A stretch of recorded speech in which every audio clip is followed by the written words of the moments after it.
and then we'll begin.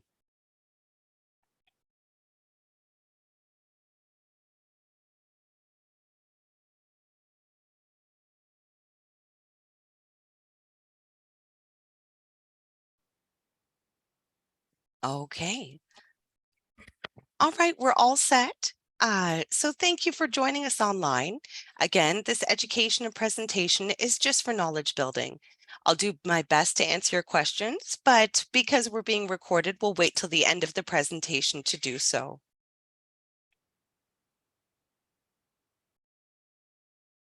So today we're going to look at facts and findings to keep our brains fit. If we look at the statistics, dementia and Alzheimer's, as well as memory impairment and changes, are overwhelming. 1 in 5 Canadians have experienced this or are caregiving for somebody living with dementia. The newest updated number is 1 in 4. 65% of those diagnosed with dementia over the age of 65 are women. 76,000 is the number of Canadians diagnosed with dementia every year. 912,000, the number of Canadians living with dementia in 2030. Over 500,000 is the number of Canadians living with dementia today. So when we look at these numbers, it's so prevalent in our communities, our workspaces, our families. So we have to ask ourselves, what is dementia? Dementia is an umbrella term that accounts for any changes in memory, judgment, logic, and reasoning. When we look at dementia, it's an umbrella term, which is always so hard. We hear the key words of Alzheimer's, but dementia is actually hundreds of different types of changes within the brain.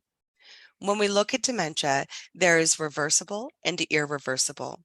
So when we look at changes to the brain that are reversible, those would be things that are caused through different ailments like deliriums, infections, depression, tumors, nutritional deficiencies.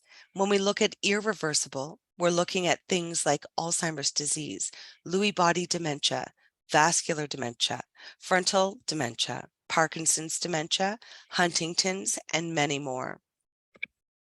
I'm going to share this small video that gives you a lot of insight into what dementia is and how it occurs into the brain.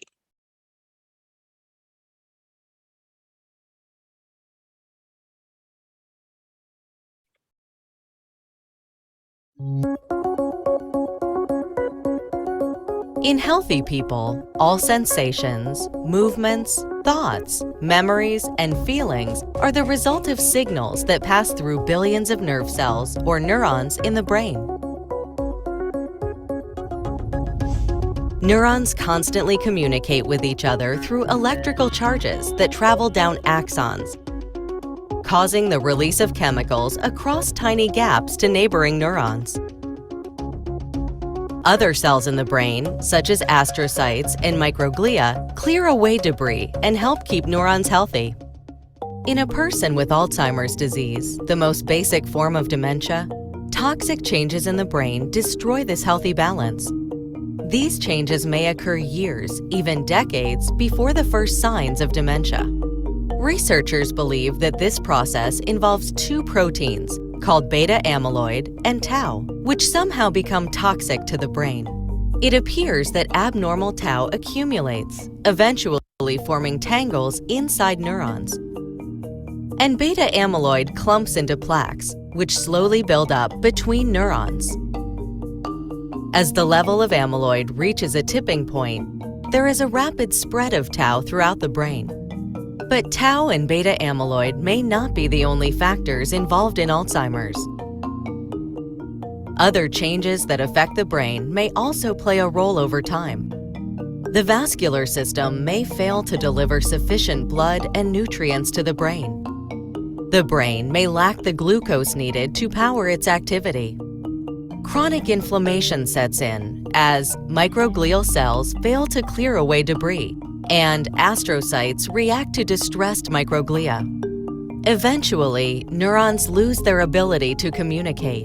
As neurons die, the brain shrinks, beginning in the hippocampus, a part of the brain important to learning and memory.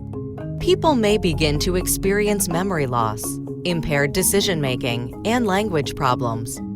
As more neurons die throughout the brain, a person with Alzheimer's gradually loses the ability to think, remember, make decisions, and function independently.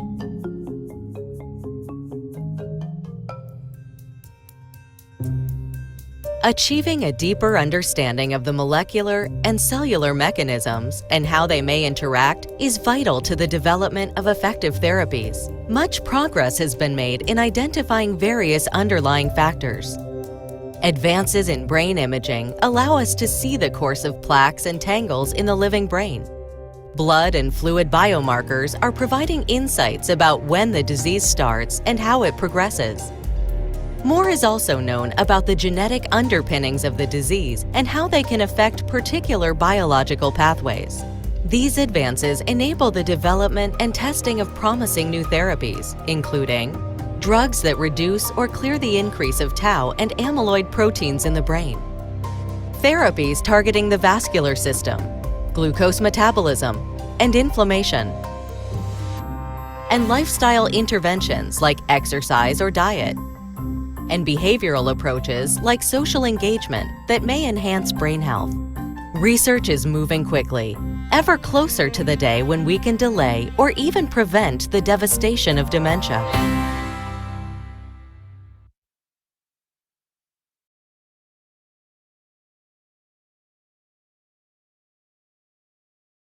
That video gives a quick insight into the changes that happen to the brain and why we see the lack and the changes that occur in our daily functions.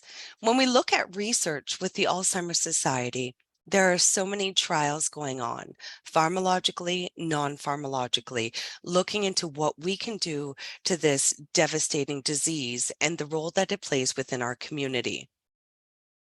Currently, the Alzheimer's Society has 28 trials in phase 3, 74 trials in phase 2, and 24 trials in phase 1.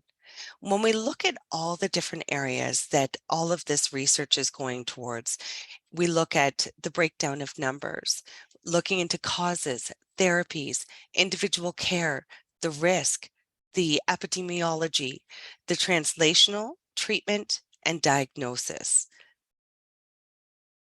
Today, we're going to focus on a little bit more of the non-pharmacological interventions. There's currently no findings, but there's ongoing research and studies going into the use of things like coconut oil.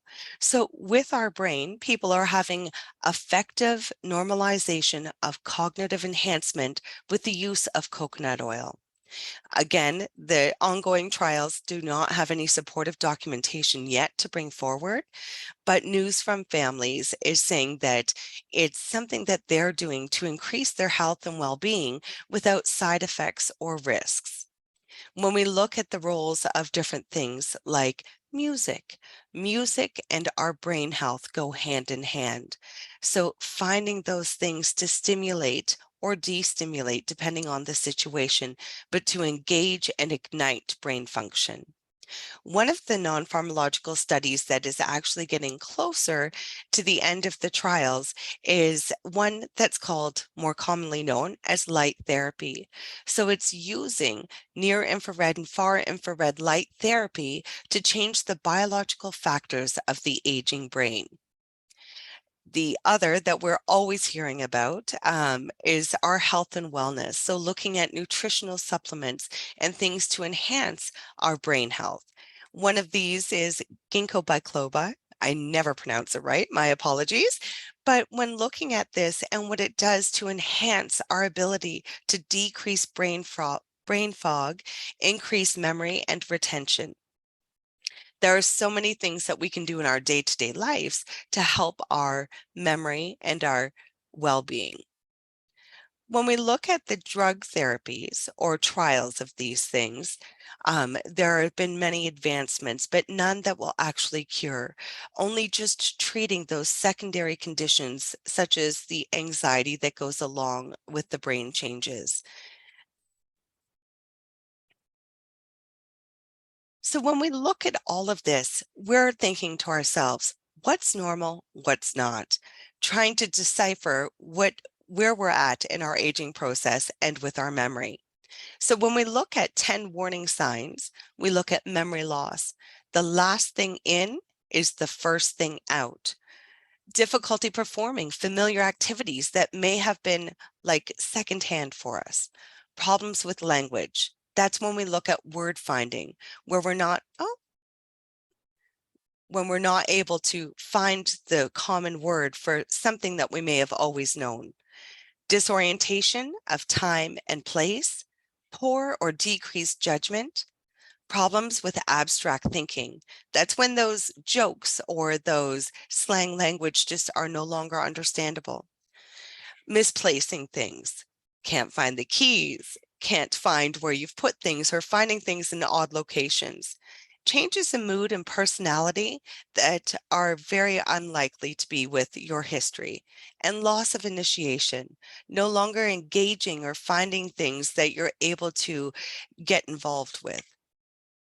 When we look at these warning signs, we have to be aware that there is normal aging and our aging brain is still continuing to learn new things, just at a different rate. Multitasking becomes less of a function, which is helpful when we show direct and intentional thought with one item at a time.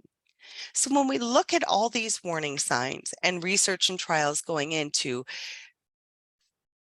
we have to look at the brain.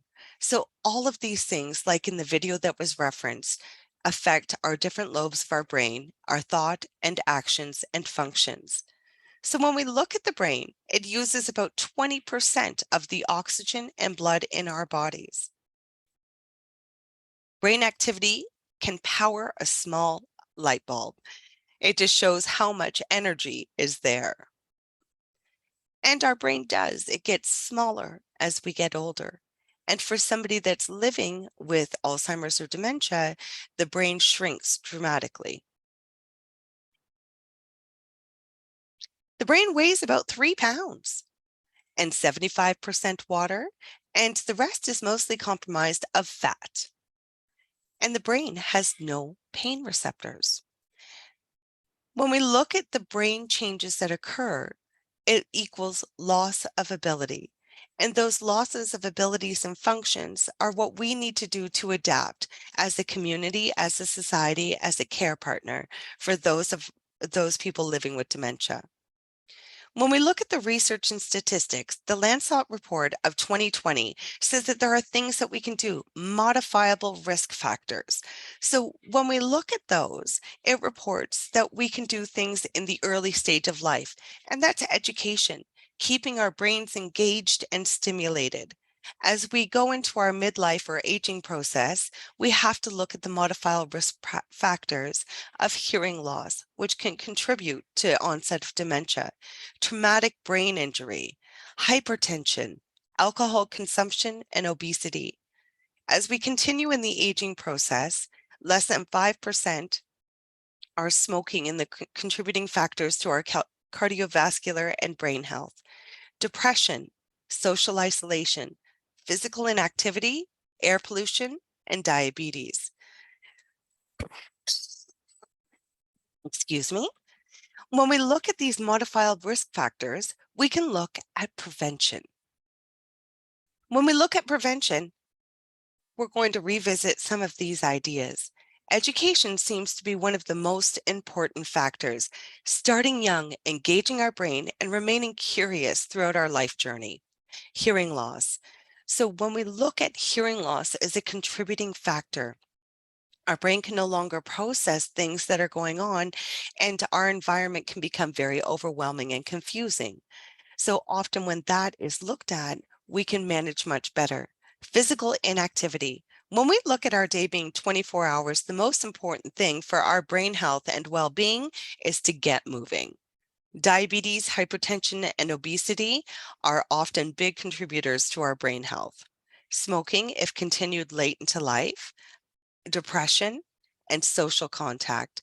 I think especially with the changes that have occurred over the last few years, looking at social isolation and changes within our normal routines.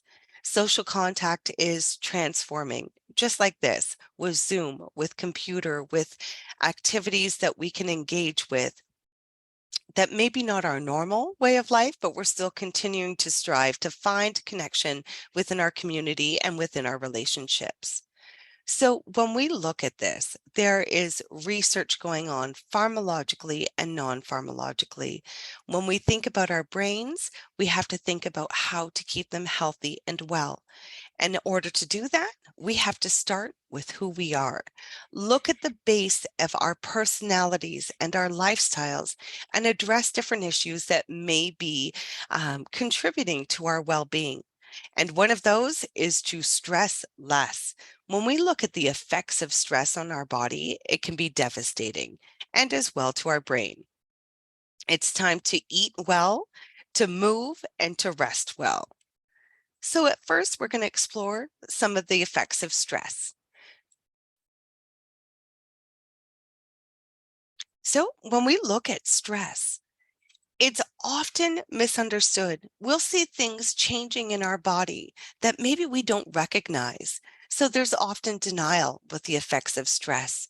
Maybe our mood is changing and we're having more angry outbursts or becoming more reactive.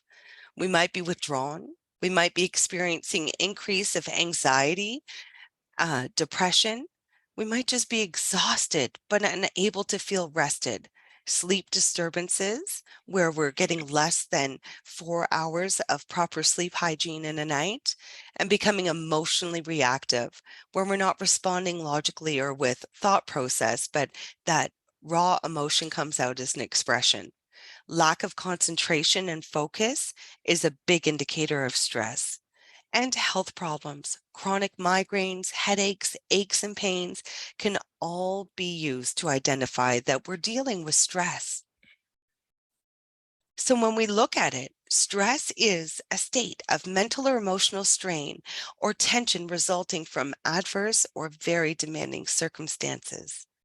When we look at different things that contribute to our stresses, we look at being emotionally exhausted. What can we do when we're emotionally exhausted? We can think of positive thinking, better organization to keep our day flowing. When we're physically exhausted, we need to fuel our bodies with good food and exercise. When we're mentally exhausted, we need rest and relaxation, whatever those things are to you that bring you that place and peace of comfort. And when we're looking at depression, we have to make sure that we address it and look after you. So then we can ask, what might be your telltale sign that you're stressed out? Everybody kind of has that go-to behavior, and we have to learn to identify that within ourselves. So the first thing to do is to learn about ourselves and how we present physically, mentally, and emotionally. We have to be realistic about what we're capable of changing and releasing those things that we're not capable of creating change with. We have to be realistic about the disease and the effects of the disease on our health and well-being. We have to be realistic about ourselves and accept our feelings. So often we're fighting or creating internal conflict when it comes to our feelings. Share and connect. Share and connect with others when you're stressed. Help find those outlets to help manage positive thinking. Sometimes this is much easier to talk about than to do. When we're feeling stressed or overwhelmed, trying to find those go-to phrases, statements, or even a song that brings us joy and can switch our thinking to a positive framework. And honestly, we have to find humor. We have to connect through laughter as much as possible, and that can release and have happy hormones in our body. Self-care. This has become a big trend word recently, self-care. For everyone, that means something different. It might be curling up with a good book in the sunshine. It might be a cup of tea with a friend. It might be a massage or going to the gym. You find what works for you and implement it into your daily life. And support.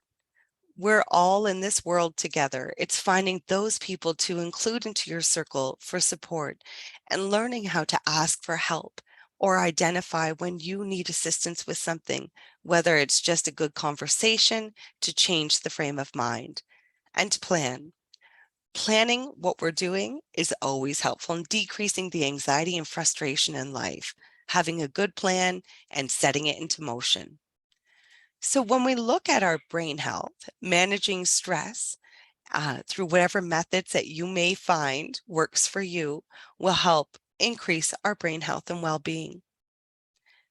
The next stop on our journey is eating. The Alzheimer's Society has published some findings in the diet, the mind diet. So often we'll see that the diet and information of fads often changes with different trends.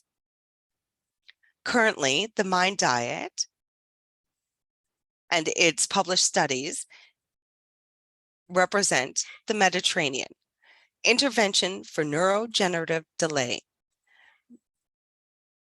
Research was presented in 2015 that showed a reduced risk of developing Alzheimer's disease by 53% when followed closely. So when we look at the mind diet, it is increasing those things that are good for our bodies. So 3 servings of whole grains per day, 2 servings of vegetables a day, 1 small glass of wine or grape juice, and this is the big one, leafy greens 6 times a week, nuts at least 1 ounce a day, and beans every other day, berries at least twice a week, poultry 2 times a week, fish 1 time a week, and olive oil being the main oil. So when we look at our daily activity, our nutritional intake, we often think about fueling our bodies, but what the mind does.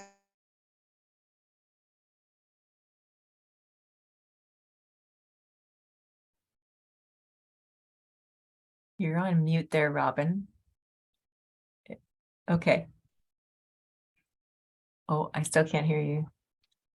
Okay, there we There you go. are. Okay. Yes, Yep, good. it just said that I was muted temporarily. I'm so sorry about that. That's okay. Okay, so we'll continue on the mind diet.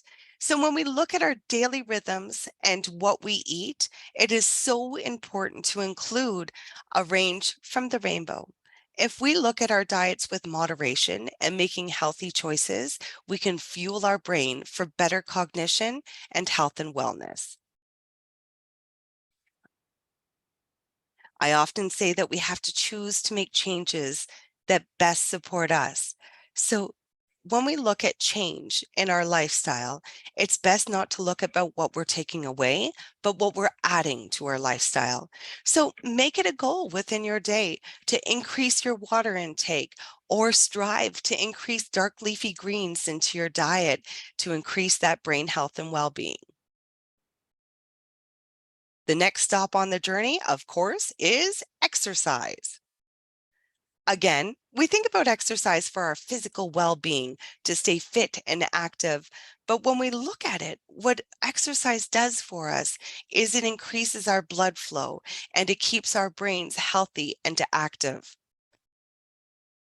Our rules for brain health and being physically fit are start where you can and set reasonable goals. So often when we're trying to make change, again, like taking something away, add to it. We have to think first about anything that shifts change. So it might not be that we're looking to run a marathon or the couch to 5K race. It might just be moving our bodies in a gentle manner daily to shake up our blood supply and increase the oxygen to the brain.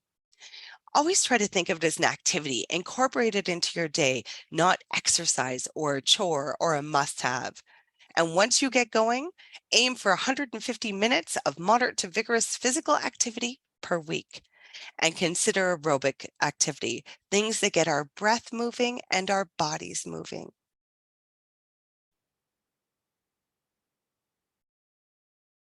And then we come to the brain game, how we can shift and do mental aerobics. So there are lots of things that we can do for this, whether it's crossword puzzles, reading, music, challenging our brains to new experiences. We have a lot of simple things that we can do to ignite the brain and keep those neural pathways healthy. I'm going to stop sharing for a minute and we are going to do a little bit of a demonstration of a brain game. And I believe you're back to seeing me. Yes? Okay, perfect. All right, everyone. So we're going to get our hands up and get our fingers moving. A lot of times mental aerobics all starts with simple things that we can do in our day-to-day lives. So the first one, we're going to bring our hands together and our elbows. And what we're going to do is simply slide up and curl the fingers over. And then the other side. By doing this motion, we're increasing blood supply and we're increasing the neurological connections to our brain, something that's so simple that we can do whether we're waiting in line, watching a show on TV, or seated at our desks. These are achievable things that we can add to our day-to-day life. Simple things like taking our hands up and gently touching each finger to the next, one hand at a time. What this does is ignites our brain, our thinking patterns, and uses our whole brain in activity. There's a lot of talk in the world today. Look, I'm talking in rhythm to my finger movement about neuroplasticity. And these are things that we can do as brain gym to keep our brains moving and active. So always, if you Google or look up any kind of cognitive stimulation or brain games, there's a plethora of things out there on the internet, as well as many things in our community, like Minds in Motion, different cognitive fitness gyms, STEM gyms, I believe they call it as well. But finding those go-to items that help stimulate your brain on a daily basis. Okay, I'm going to go back to sharing the screen.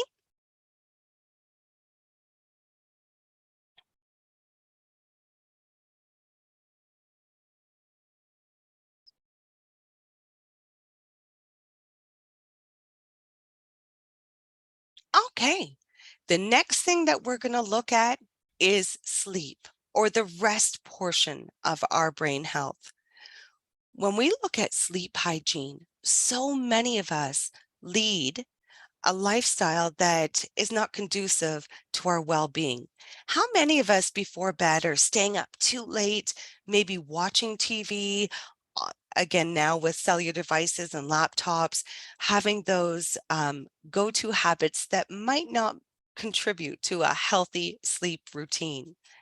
Recommendations are to create a healthy, screen-free nighttime routine where you're going to bed before you are exhausted, where you're keeping a cool, dark space, where your brain is signaled for sleep through a quiet and relaxing environment. A lot of people are incorporating meditation or breath work into their daily routine for their well-being to decrease their stress, increase their sleep and the quality of sleep, and lower blood pressure and have positive health benefits. So when we look at sleep hygiene, we look at so many things that affect our next day. When we wake up without a healthy rest, we have brain fog. We can't put our steps in a logical sequential order. We can't seem to get through the day without a lot of caffeine or some of those go-to bad habits or daily things that we need to look at in moderation. So take a chance and challenge yourself to look at your sleep hygiene and to try to figure out things that work best for you to wake up well rested and alert so that you can make those small changes daily in your brain health and well-being and your physical health and your social situations.